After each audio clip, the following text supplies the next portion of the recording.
आज रोजी आम्ही नागपूरला शेतकऱ्यांच्या हिताच्या दृष्टीने भाव मागण्यासाठी जातो।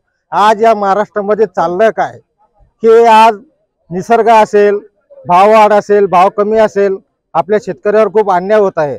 याच्यामुळे काय आहे की शेतकरी पहिलाच हवालदिल झालेला आहे आणि हे अधिवेशन मुंबईला झालं, आज नागपूरला चालू आहे।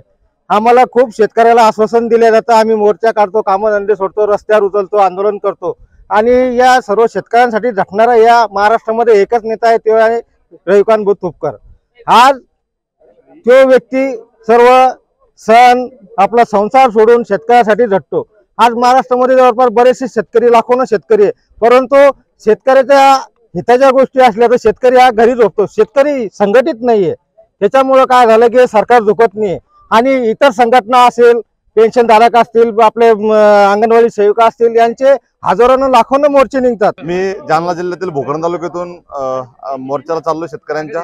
खरं तर शेतकरी पुत्र म्हणून आम्ही या मोर्चात सहभागी झालो आहे। शेतकऱ्यांच्या कापसाला भाव नसल्यामुळे, सोयाबीनला भाव नसल्यामुळे अक्षरशः शेतकऱ्यांच्या मुलांचे लग्न होत नाहीये। त्यामुळं आम्ही शेतकरी नेते रविकांत तुपकर यांच्या नेतृत्वात नागपूरच्या हल्लाबोल मोर्चात सहभागी झालो आहे आणि हा पूर्ण ताकदीने हल्लाबोल मोर्चा आम्ही रविकांत भाऊ यांच्या नेतृत्वात करणार आहोत। सरकारने तातडीने दखल घ्यावी, नसता शेतकऱ्यांचा जिंका काय असतो हे सरकारला आम्ही शेतकरी पुत्र म्हणून दाखवून देऊ। हिवाळी अधिवेशन हे नागपूरला फक्त विदर्भातील शेतकऱ्यांचा न्यायाचे प्रश्न सोडवण्यासाठी ठेवलेलं आहे आणि हे विदर्भातले आमदार, खासदार फक्त उद्योगपतीचे यांचेच प्रश्न सोडतात, शेतकऱ्यांचे प्रश्न सोडत नाहीत, शेतकऱ्यांना अज्ञान म्हणून सोडून देतात। तर आमचं म्हणणं एकच आहे, विदर्भात जे नागपूरला अधिवेशन आहे हे शेतकऱ्यांना न्याय देण्यासाठी आहे, यांना मोजमजा करण्यासाठी नाही आहे। आज सोयाबीनचे भाव खूप पडलेले आहेत, त्यांचा खर्च पण निघत नाही, कापसाचे पण तशीच हालत आहे। त्यामुळे शेतकरी देशोधडीला गेला, पिकाचा कर्जाचा डोंगर त्यांच्या अंगावर झाला।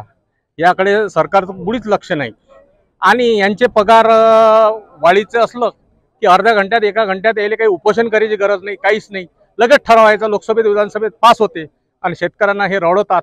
हे काही यांचं बरोबर नाही।